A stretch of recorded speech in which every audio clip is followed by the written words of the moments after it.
All right, guys, so today we are going to talk about the difference between linear versus exponential growth and decay. So we've already covered the difference between the functions, we covered the difference in exponential growth and decay, and now we're going to add the linear component. All right, so whenever we have growth, we're going to have an increase. Whenever we have decay, we're going to have a decrease.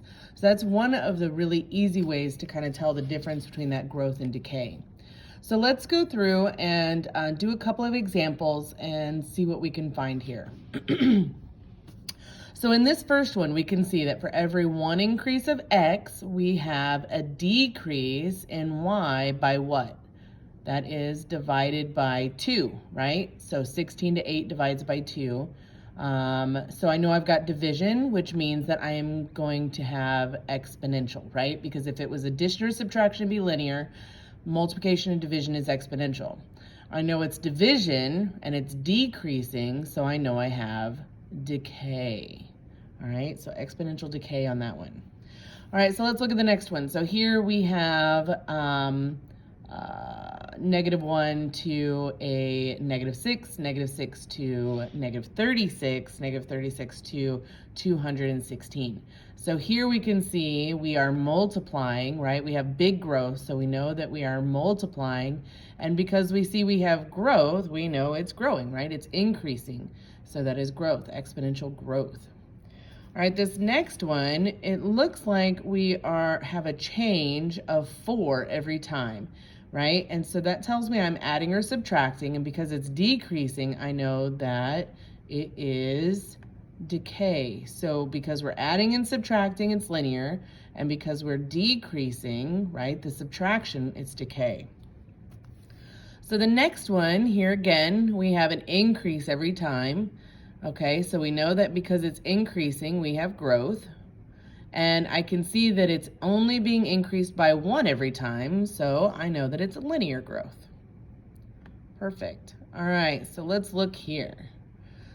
So for this next one, we have our graphs, right? So we remember that if it's a straight line, then it is going to be linear, and if it's a curved line, it's exponential. So really quickly, just looking at these, we can easily go linear and then go exponential, right? Because we can see very visually that I have straight lines versus curved lines. All right, so those are quick and easy to determine that part. Now we have to determine whether it is growth or decay.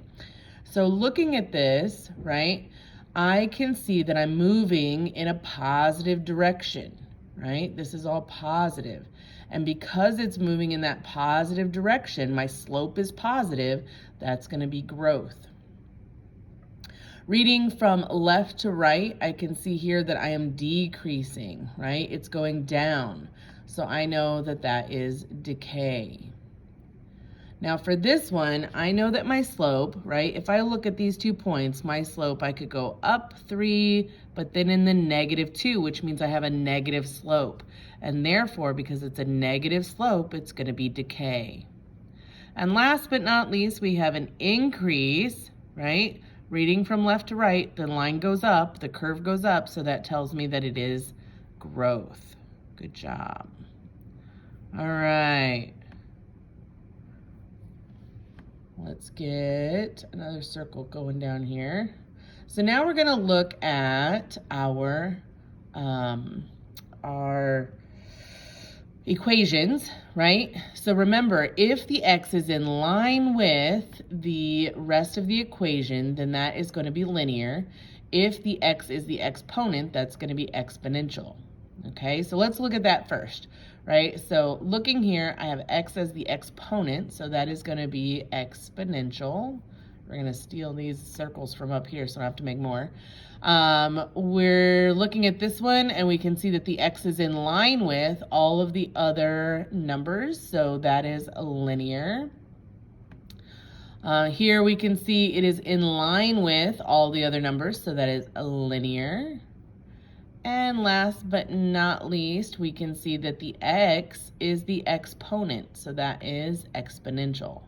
So now we have to go back and decide if it is growth or if it is decay.